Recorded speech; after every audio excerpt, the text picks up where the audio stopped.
السلام علیکم ورحمۃ اللہ وبرکاتہ۔ الاقصی اسلامک انسٹیٹیوٹ کی طرف سے ابو معاویہ عماد علی آپ سے مخاطب ہے۔ ربیع الاول نے امت کو رحمت کائنات صلی اللہ علیہ وسلم کی وصال کا دکھ دیا اور رہنمائی کے فقدان کا احساس دلایا۔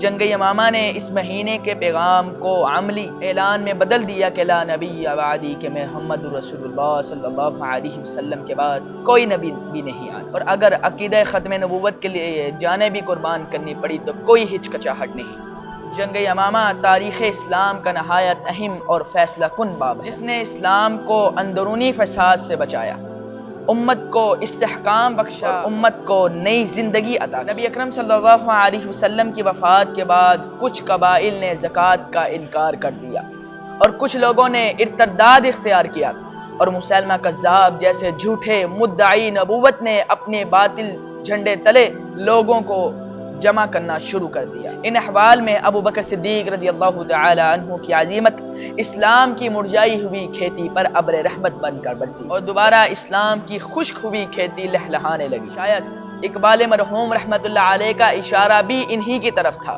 اَأَمَنَّ النَّاسَ بر مولائے ما اکلیم اول سینہ ما۔ ابو بکر صدیق ہمارے آقا، ہمارے مولا، ہمارے مرشد جناب محمد رسول اللہ صلی اللہ علیہ وسلم پر سب سے زیادہ احسانات کرنے والے ہیں، اور ہمارے طور سینہ بھی ہیں۔ ایک وہ طور سینہ تھا جس میں موسیٰ علیہ السلام اپنے رب سے ہم کلام ہوا کرتے تھے، اور ایک طور سینہ ہمارا بھی طور سینہ ہے، یعنی محمد رسول اللہ صلی اللہ علیہ وسلم کے پہلے کلیم اور ہمراز ابو بکر صدیق ہے۔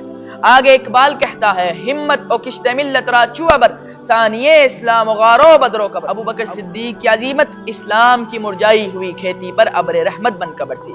معنی یہ ہے کہ جب اسلام کی کھیتی خشک ہو رہی تھی، ہر طرف فتنے ہی فتنے تھے، مرتدین کا فتنہ، منکرین زکوٰۃ کا فتنہ اور دیگر فتنے جب جنم لے چکے تھے، تو ابو بکر صدیق رضی اللہ تعالی عنہ کی عظیمت اسلام کی مرجائی ہوئی کھیتی پر ابر رحمت بن کر مرحوم رحمت اللہ علیہ وہ فرماتے ہیں کہ ابو بکر صدیق رضی اللہ تعالی عنہ صرف غار کے ثانی نہیں تھے، بلکہ وہ بدر کے بھی ثانی تھے، ہجرت کی راہوں کے بھی ثانی تھے، حتیٰ کہ آج وہ قبر کے بھی ثانی ہیں۔